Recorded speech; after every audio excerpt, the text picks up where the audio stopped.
마음에 의심하지 아니하며 그대로 되리라. 그대로 되리라. 그러므로 내가 너희에게 말하노니 내가 너희에게 말하노니 무엇이든지 기도하고 구하는 것은 받은 줄로 믿으라. 기도하고 구하는 것은 받은 줄로 믿으라. 그리하면 너희에게 그대로 되리라. 그리하면 너희에게 그대로 되리라. 서서 기도할 때에 아무에게나 혐의가 있거든 용서하라. 그리하여야 하늘에 계신 너희 아버지께서도 너희 허물을 사하여 주시리라 하시니라. 아멘. 예수님께서 저주를 하신 것 혹시 들어보셨습니까? 예수님께서 인자하시고 사랑이 많으시지 않습니까? 그리고 얼마나 친절하시고 그리고 얼마나 또 따뜻한 분이세요. 그래서 우리가 항상 기도할 때 예수님 마음을 담도록 그런 예수님의 마음을 부어주십시오. 그렇게 기도를 많이 하지요. 우리 사역복음서에 보면은 예수님께서 뭐 화를 낸다든지 누구를 뭐 저주를 했다든지 거의 나오지 않아요. 그런데 오늘 말씀에 보면은 우리가 일반적으로 알고 있는 예수님하고 좀 달리 예수님께서 한 식물 무화과 나무를 향해 저주를 합니다. 그러니까 그 무화과 나무가 바로 뿌리채 막 말라 버려요. 그리고 예수님께서 제자들에게 말씀해 주신 이야기가 바로 오늘 여러분들과 함께 읽은 말씀이에요. 오늘 말씀을 이야기하기 위해서는 그 성경의 이 전후 맥락을 좀 이해를 해야 되는데 예수님께서 저주를 하신 것은 이 무화과 나무를 저주를 했습니다. 그러니까는 예수님께서 십자가를 이렇게 매달리기 위해서 예루살렘에 들어가요. 그리고 예수님께서는 금요일 날 십자가에 매달려서 돌아가셨는데 화요일 날 예루살렘에 이제 들어가기 전에 저 앞에 보니까는 저기 앞에 좀 보세요. 뭐 식물 하나 있죠. 저기 멀리 보니까 무슨 식물이 하나 있네. 근데 그게 이제 무화과 나무예요. 근데 이때는 언제냐? 이제 유대 역으로 그리고 히브리 말로 하면 니산월이라고 이제 봄이에요. 봄. 예. 3월 말이나 4월 초쯤 되는 시기예요. 우리 교회 마당에도 무화과 나무를 키우고 있거든요. 한국에서는 무화과 열매가 1년에 몇 번 열리죠? 한 번. 보통 한 번 열려요. 저 경상도 그 경남 고성이라든지 전라남도 무안 같은 데 무화과가 많이 나는 곳이거든요. 왜냐면 일조량이 풍부해야 돼요. 그럼 무화과 드셔보셔서 아시겠지만 굉장히 달고 막 꿀 같은 것들이 막 흐르지 않습니까? 지금 아직 한국에서는 무화과 철이 아니에요. 한두 달 더 있으면 이제 무화과가 진짜 새콤하고 달콤하고 진짜 꿀같이 단 무화과가 나옵니다. 그런데 이스라엘은 잘 아시겠지만 건기. 지금 거의 지금 한국은 지금 우기 지금 장마철 해가지고 비가 굉장히 많이 내리는데 이스라엘은 건기, 날이 뜨겁고 그리고 밤도 덥고 그리고 사막 광야가 많아요. 그렇기 때문에 이 무화과가 1년에 5번씩 열매를 맺습니다. 그래서 무화과 열매를 봄부터 시작해서 가을까지 계속 이렇게 무화과를 따요. 그런데 예수님께서 제자들을 데리고 딱 예루살렘으로 들어가려고 했을 때 무화과 나무를 딱 찾아가서 열매를 찾는 거예요. 그러니까 제가 말씀드린 것처럼 3월 말에서 4월 초쯤이라고 이야기를 했지 않습니까? 그러면은 그 당시 우리 이스라엘 무화과 나무에는 열매가 있어야 되는 때예요. 그러니까 정식으로 열매가 열리는 때는 아니에요. 좀 더 더워졌을 때 열매가 열리거든요. 그러나 그 3월 말이나 4월 초에는 이게 지나가는 나그네라든지 배고픈 사람들이 따먹을 수 있도록 작은 무화과 열매가 열리는 때입니다. 그런데 무화과 열매가 없는 거예요. 그러니까 예수님께서 다른 데서는 볼 수 없는 것처럼 그냥 바로 다시는 이제 열매를 맺지 못하리라 저주를 해버리니까는 바로 뿌리채 말라 버립니다. 그런데 이제 그 다음날 이제 그리고 난 다음에 이제 예루살렘 성전에 들어가지고 예루살렘 성전이 완전히 그냥 장사 장사꾼들로 가득한 것을 보고 예수님이 뭐 이렇게 다 뒤집어 엎어버려요. 장사치, 물건 파는 거, 비둘기 파는 거, 그런 것들. 그러면서 예수님께서 이렇게 분노하는 것들이 나오거든요. 그러고 난 다음에 날이 어두워지니까는 다시 예루살렘 밖으로 베세다 쪽으로 가가지고 이제 묵으세요. 그리고 그 다음날 나오면서 다시 예루살렘으로 들어가려고 하는데 다시 그 무화과 나무를 보는 거예요. 그때 이제 베드로가 이야기를 합니다. 랍비요, 선생님이요, 그런 말인데 무화과 어제 저주한 무화과가 말랐습니다. 그래 예수께서 이렇게 이야기를 하십니다. 이 무화과 마른 것, 저주를 하는 어떤 기적에 대해서는 설명을 안 하시고 하나님을 믿으라, 그렇게 이야기를 하셔요. 어디 보면 약간 생뚱맞는 그런 대답 같지요. 베드로는 그렇게 질문하고 있다니까요. 자, 주님, 선생님, 어제 저주하신 무화과 나무가 뿌리채 말라버렸습니다. 그러니까는 이 기적을 보고 놀란 거죠. 예수님의 말씀 권세가 있으니까 말 한대로 그대로 되거든요. 자, 눈 먼 사람도 바로 눈 떠지고, 다리 아픈 사람, 못 걷는 사람도 바로 일어나고, 그렇게 되지 않습니까? 문둥병자도 막 고침을 받고. 아멘? 그런 능력이 있고, 그런 능력과 권세를 우리 입술에 주신 줄로 믿습니다. 예. 그래서 동일하게 저주를 하니까 저주 한 대로 그 일이 이루어진 거예요. 베드로가 너무 놀란 거죠. 그런데 예수님께서 약간 우리 생각에는 뜬금맞게 하나님을 믿으라, 그렇게 이야기합니다. 그러면은 예수님을 쫓던 베드로와 제자들은, 그리고 이 말씀을 듣고 있는 우리는 하나님을 믿지 않는 것입니까? 그렇지 않지요. 네. 이 이야기는 무슨 이야기냐면, 이 무화과 나무는 이스라엘을 이야기를 해요. 원래 그 이스라엘을 무화과 나무로 구약 성경에서 미가서라든지 이사야서라든지 에레미야서라든지 굉장히 비유를 많이 하고 있거든요. 그런데 그 무화과가 5번 열매를 맺고 따내야 되는데 그 시기와 절마다 열매를, 제대로 된 열매를 맺지 못하고 열매가 없는 거예요. 그러니까 예수님께서 마치 이스라엘을 저주해서 이 저주받을 백성들아, 다시는 너희들에게 어떤 그 열매 맺는 일이 없을 것이다 라고 저주를 해버리고, 그 다음에 예수님을 따르는 12명의 제자들, 하나님 나라의 백성으로 새롭게 부름받은 사람들을 통해서 새롭게 하나님 나라를 건설하고 또한 하나님의 뜻을 이 땅에 완성하는 그런 일을 감당하게 되는 것입니다.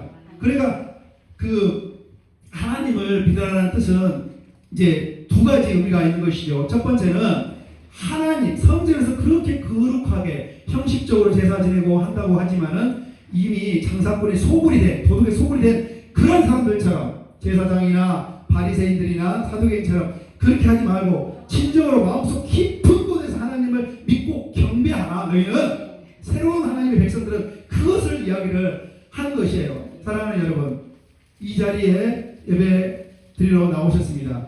혹시 마음을 저기 방에다가 놔두고 그냥 온 분은 없으시죠? 마음도 같이 와야 돼요. 지금 하나님 말씀 들을 때 뭐 잡생각이 든다든지 무슨 우리 가족들 생각을 한다든지, 그러면은 사단 마귀가 이 잡생각, 그리고 쓸데없고 나쁜 생각, 불안한 생각을 통해서 아주 우리를 안 좋게 공격이 들어옵니다. 사단이 타고 들어온다고 그렇게 표현을 해요. 그래서 이런 부분에서 영적으로 분명히 깨어 있어서 하나님의 말씀을 옳게 분별하고 하나님의 말씀에 순종하는 여러분 되시길 주님 이름으로 축원드립니다. 아멘. 그러니까 지금 당시 유대교를 믿고 있는 이스라엘 백성들은 하나님을 믿는다고 그러지만 하나님을 믿지 않고 있고 하나님을 진심으로 경배하거나 경외하고 있지 못하는 거예요. 예배 때는 경건하게 형식적으로 헌금도 내고 그러지만은 뒤에 나와서는 겉과 속, 안과 밖이 다른 삶을 살고 있다라는 것이에요. 근데 예수께서 오늘 이 말씀을 제자들에게 1차적으로 이야기했지만 2차적으로는 저와 여기 앉아있는 여러분들에게 이야기하고 있는 것입니다. 마음이 깨끗한 자, 청결한 자, 하나님을 볼 것이요. 아까 우리 성사님께서 기도해 주신 것처럼 늘 깨끗하고 성결하고, 그리고 죄가 없고 미움과 분노와 원한 그런 게 없어야지만 그것까지 하나님하고 정말 긴밀하게 소통을 할 수가 있는 것입니다. 우리가 믿음으로 기도할 때 그 하나님께 상달돼서 이렇게 산도 옮길 수 있게 하나님께서 역사하시는 것입니다. 아멘. 그래서 하나님을 믿으라. 하나님을 믿으라라고 하는 말의 두 번째 그 이유는 그 유대교를 믿고 있는 이스라엘 백성들은 그렇게 겉으로는 하나님을 예배하고 하나님을 섬기나가지만 마음은 따로가 콩밭에 있다는 거예요. 재물에 돈 있는 거예요. 자기 관심 있는 거예요. 세상에 관심이 있다는 거예요. 여러분들은 꼭 그렇게 하나님 앞에서 예배하지 않는 사람이 되시길 주님의 이름으로 축원드립니다. 아멘. 그리고 이어서 두 번째로, 그러면 하나님의 새로운 백성으로 부르심을 받은 12명으로 대표되는 하나님의 나라, 하나님의 나라를 대표하는 너희들은 그러면 어떻게 하나님을 믿어야 되냐? 마음과 뜻과 정성 모든 것을 다해서 전심으로 진심으로 하나님을 믿고 섬기고 따르는 거예요. 그럴 때 바로 퍼포먼스, 무화과나무를 저주해서 말라버려라, 그러니까 말라버려 죽은 것처럼 그런 능력도 나타나고 기적과 이사도 나타나는 것입니다. 예수께서는요 하나님이셨어요. 육신의 몸을 입고 이 땅에서 3년 반 공생애를 살다 가신 3년 공생애 생활을 하신 하나님이셨어요. 그럼 하나님이신 예수님께서 무화과 그 잎사귀만 무성한 무화과 나무에 열매가 없는 것을 몰랐겠습니까? 여러분들 몰랐겠다고 생각하세요? 무화과 나무를 일부러 가가지고 찾아가가지고 여기를 한번 보십시오. 열매가 있나? 열매가 있어야 되는데 막 이렇게 보는데 있어야 돼. 열매가 없는 거예요. 그러면서 저주하니까 바로 뿌리지 말라 버렸다는 거예요. 지금도 예수님께서는 우리에게 이런 영적인 열매를 찾고 계십니다. 사랑의 열매, 믿음의 열매, 온유의 열매, 신실의 열매, 충성의 열매. 이 열매를 우리는 언제 하나님이 불러서 오늘 갈 수도 있고 내일 갈 수도 몰라요. 하나님 앞에 갈 수 있습니다. 늘 열매 맺는 영적인 하나님께서 보시기에, 그리고 주님께서 기뻐하시는 열매 맺는 삶을 살고 있어야지만 주님께서 열매를 찾을 때 주님 앞에 자랑스럽게 내어드릴 수 있는 주님의 귀한 성도들이 되는 것입니다. 아멘. 없는 것, 주님은 예수님은 하나님이셨어요. 모르지 않았어요. 그런데 이것들을 이 퍼포먼스를 통해서 말씀해 주신 이유는 없는 것 중에서 있어야 할 것을 찾으셨는데, 우리 보이지 않는 것, 눈에 들리지 않아요, 손에 잡히지 않아요. 믿음이라는 게 원래 그런 거거든요. 보지 못하는 것에 실상이요, 바라는 것들이 실상에 보지 못하는 것들이 증거라, 그렇게 이야기를 하지 않습니까? 보이지 않는 것 가운데서 사실 열매를 찾아낼 수가 있는 것이에요. 아멘. 다시 말씀드리면 예수께서 없는 것 중에서 있어야 할 것을 찾으신 이 일을 통하여서 우리 보이지 않고 아무것도 없이 느껴지는 것 가운데에서 있는 것들을 찾아내기를 바라신다는 이야기예요. 아멘. 어떻게? 믿음으로, 믿음의 기도로. 아멘. 근데 그 전제는 뭐예요? 믿음과 기도와 그 다음에 용서, 상관관계인데 용서가 전제되어야 한다는 거예요. 아멘. 혹시 옆에 사람들하고 불편해요, 미워요, 꼴도 보기 싫어. 아니 저 선생님은 왜 나한테 저렇게 함부로 하는 거야? 왜 친절하게 하지 않는 거야? 불편한 마음이 있을 수가 있습니다. 우리 같은 공동생활을 하지 않습니까? 그런 게 없을 수 없겠지요. 저랑 한 집에 사는 우리 장인어른, 장모님이나 제 아내나 불만이 생길 때도 있거든요. 그러면 이게 막힘이 돼서 하나님과 긴밀한 소통, 믿음으로 기도하면서 나아가는데 장애가 된다는 거예요. 하나님 받지 않으신다는 거예요. 아멘. 사실 엊그제 저랑 아내랑 아주 살살 가지고 좀 불편함이 있었어요. 말은 별로 안 하지만은 불편함이 있었어요. 근데 말씀을 준비하면서 에베소서 말씀을 보면서 제 마음에 딱 꽂히더라고요. 그 말씀이 뭐냐면, 너 잘못한 거 있으면 용서하라, 화해하라. 하나님이 기뻐하신다. 그리고 하나님께서 주님의 자비하심으로 너를 용서한 것처럼 그런 용서를 하고 화해해라. 제 마음에서는 그래서 제 아내한테 그냥 안양을 좀 떨었습니다. 제가 엊그제. 어쨌든 누가 잘했다, 잘못했다, 잘잘못을 따지기 이전에 그냥 저는 하나님의 말씀에 목회자로서 순종해야 된다는 어떤 그런 부담감이 있어서 제가 좀 막내로 자라가지고 상대방을 웃기기도 잘하고 아양도 잘 떨거든요. 아양을 떠니까 그래도 마음이 조금 많이 누그러진 것 같더라고요. 어쨌든 사람 간의 인간 간의 문제는 이렇게 풀어야 되고 또 하나님과의 간의 문제 뭐 우리 김성경 집사님은 그런 경우를 많이 경험하신 것 같으세요. 막 배꼽을 잡고 웃으신 거 보니까 아니, 항상 그런 걸 경험하시는 것 같으세요. 막 웃으시는 거 보니까 그게 이제 저의 이야기만이 아니고 여기 앉아 계시는 우리 어머님, 아버님 여러분의 일이자 문제이기도 하다라고 생각을 합니다.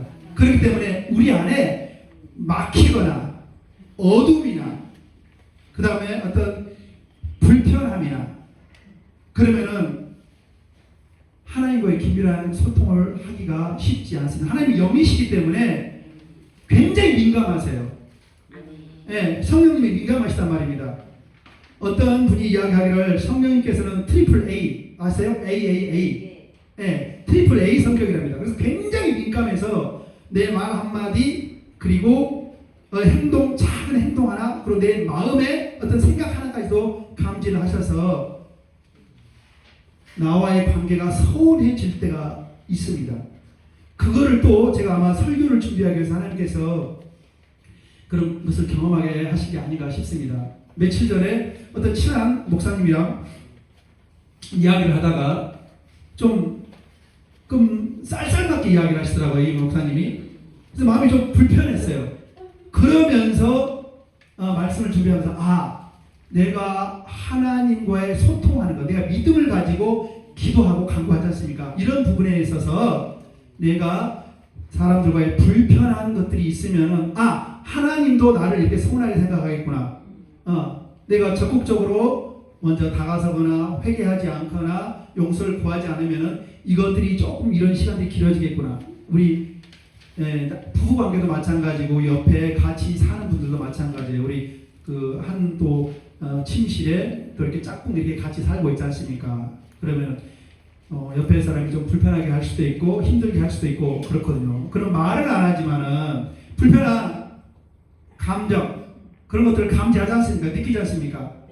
그것을 오래 두지 말고 반드시 먼저 나아가서 화해하는 여러분 되시길 주님의 이름으로 축원드립니다. 화평케 하는 자는 뭐예요? 하나님의 아들이다. 하나님의 아들이라는 말은 하나님의 아들과 딸 대표성을 이야기하는 거예요. 하나님의 자녀라는 것을 이야기한다는 거예요. 여러분 적극적으로 나가서 하나님과 이렇게 하나님께 원하시는 화해하고 용서하시는 여러분 되시길 주님의 이름으로 축원드립니다. 아멘.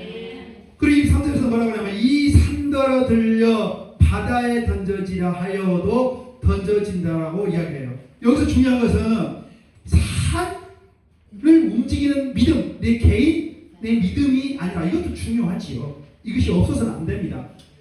우리 믿음이라는 것은 우리 정말 그 금은 보화 그리고 영적인 신령 것들이 다 함께 차여 있는 이 창고의 문을 여는 열쇠라고 볼 수가 있거든요. 이 믿음이. 그리고 이 믿음은 있어야 되죠. 그러나 이 가장 중요한 것은 믿음은 내 믿음의 크기가 아니라 내가 믿는 그 대상 바로 하나님을 믿는 그 믿음의 크기가 얼마냐에 따라 이 천국의 문이 그리고 이 신령한 이 영적인 문이 열리기도 하고 열리지도 않는다는 것입니다. 아멘. 다시 이야기하면 내 믿음 내가 나는 믿습니다 할 수 있습니다 하면 됩니다. 그런 믿음이 아니라 이 모든 것들을 이루시고 성취하시는 로마서 4장 10절에서 하나님께서는 죽은 자를 살리시고 모든 것을 있게 하신다고 하셨어요. 아멘. 이 모든 것을 하실 수 있는 전능하신 하나님을 믿는 이 하나님 믿는 이 믿음의 크기가 크냐 작느냐에 따라서 산이 옮겨줄 수 있고 안 옮겨줄 수 있다는 이야기입니다. 아멘.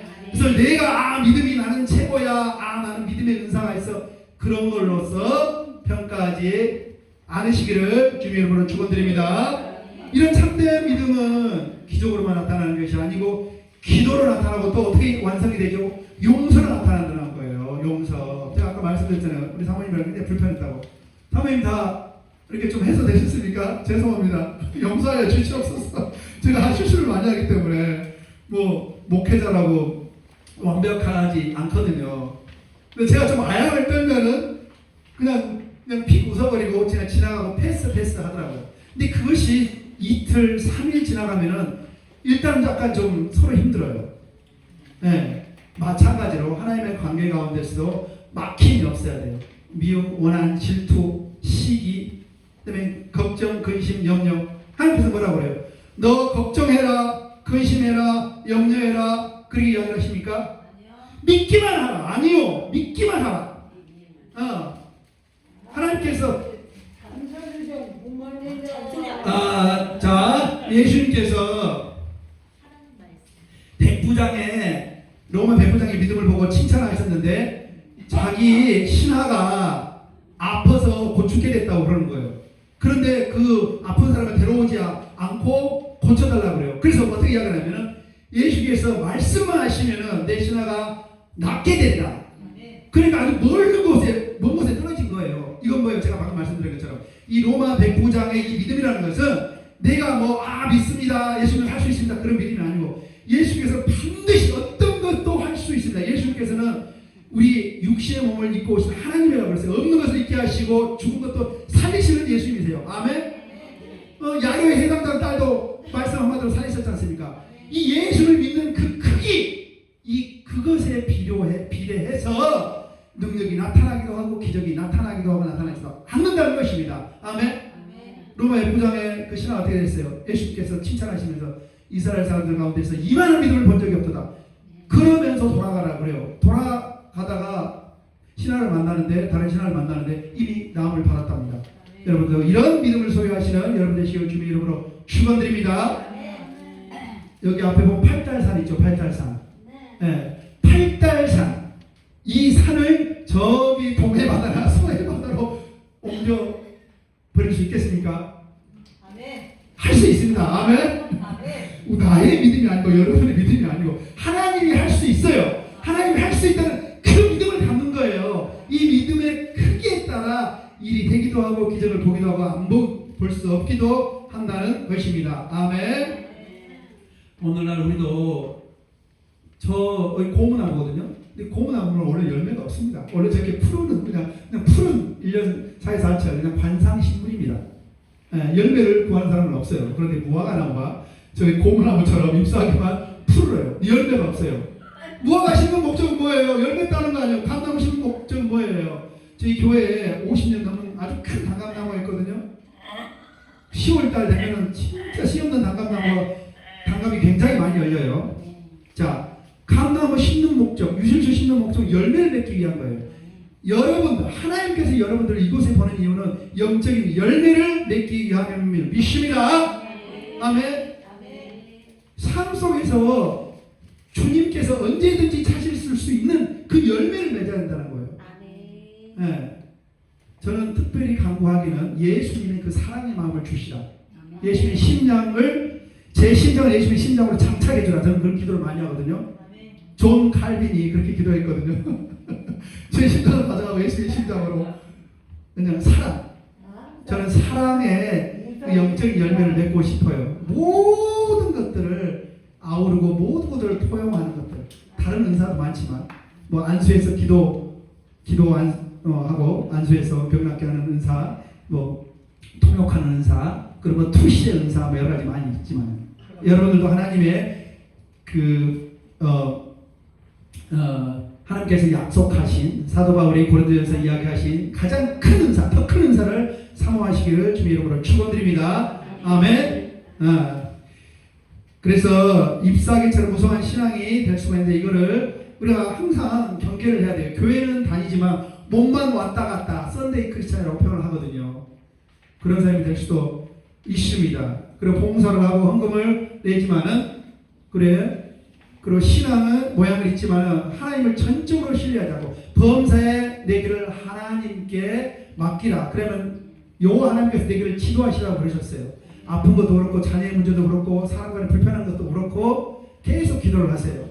저는 저희 교회가 큰 교회에 그 주위에 이제 쌓여 있거든요. 근데 옆에 한 올 초에 이사 온 어떤 그 목사님 한 분 가정 젊은 목사님이 들어왔는데 이상하게 그분이랑 약간 좀 썰렁한 그런 느낌이 들더라고요. 그래서 계속 기도하고 있어요. 하나님, 저 목사님, 젊은 목사님 부부랑 왜 이렇게 인사도 안 하고 좀 썰렁하게 지내죠? 저도 불편하고 그 목사님도 불편하신 것 같더라고요. 이 일을 위해서 계속 기도하고 있어요. 화해하도록 주 안에서 형제 자매로 친하게 잘 보낼 수 있도록 모든 일에 기도와 간구로 아무것도 염려하지 마시고 믿음으로 간구하시고 구하시고 하나님께 더 깊게 나아가시고 하나님의 더 깊은 임재 가운데서 하나님의 놀라운 것들을 보고 듣고 깨닫는 여러분 되시기를 주님 이름으로 축원드립니다. 반드시 용서하시고 화해하시고 이게 전제 조건이라는 거예요. 말씀을 맺도록 하겠습니다. 무화과 나무는 예수님이 저주로 인해서 말라버렸어요. 우리도 잎사귀만 무성한 무화과 나무가 될 수가 있지요. 그리고 신앙생활을 한다고 하지만은 진정으로 삶의 모든 영역 가운데에서 하나님을 인정하고 살지 않을 때가 있습니다. 특히 제가 장로님, 권사님들 보니까 자녀들 결혼할 때 그렇더라고요. 예, 평소에는 믿지 않는 사람이랑 절대 결혼할 수 없어 그러는데 예를 들어서 결혼할 때 우리 김성경 우리 집사님 또 그런 걸 경험해 보셨나 보네요. 뭐 상대방이 뭐 공무원이다, 뭐 연봉이 이러다 그러면 믿지 않는 거 그런 거 따지도 않고 야 빨리 데려와라. 우리 사위는 사위사면 딱 좋겠다. 그렇게 딱 이렇게 점 찍는 사람도 있고 그렇더라고요. 겉으로뿐만 아니라 겉만뿐만이 아니라 진정한 마음으로 마음과 뜻과 정성을 다하여 힘을 다하여 우리 하나님을 사랑하고 하나님을 믿고 섬기시는 여러분 되시기를 주님의 이름으로 축원드립니다. 예수님께서 저주에서 무화과 나무는 말라버리게 하셨어요. 그러나 제자들의 믿음을 다시 살리기를 원하셨어요. 열매 없는 종교는 심판을 받지만 하나님을 전적으로 신뢰하는 믿음은 반드시 열매를 맺게 되는 것입니다. 그래서 하나님을 믿으라 이 한마디 말씀 안에 우리 성도의 삶 전체가 담겨 있는 것입니다. 믿음은 어떤 기적을 만드는 어떤 특별한 테크닉이 아니에요. 네? 순수한 그냥 하나님을 전적으로 기대하고 의지하는 그냥 마음이에요. 어떤 상황과 환경과 형편 가운데서도 선하시고 신실하시고 사랑이 많으시고 능력이 많으시는 그분을 끝까지 믿고 신뢰하는 것입니다. 여러분들이 요단강을 건너기 전까지 저 하나님께서 가장 좋은 처소 예비해 놓으신 그 하늘나라를 가기 전까지 이 믿음 굳세라 이 예수 그리스도를 붙잡는 믿음 하나님을 모든 상황과 환경과 처지 가운데서 인정하고 바라보고 구하는 더 정금 같은 신앙으로 모든 삶 가운데서 영적인 전투에서 승리하는 여러분 되시길 주님의 이름으로 축원드립니다. 아멘. 기도합니다. 하나님 아버지 은혜를 감사합니다. 저희가 노래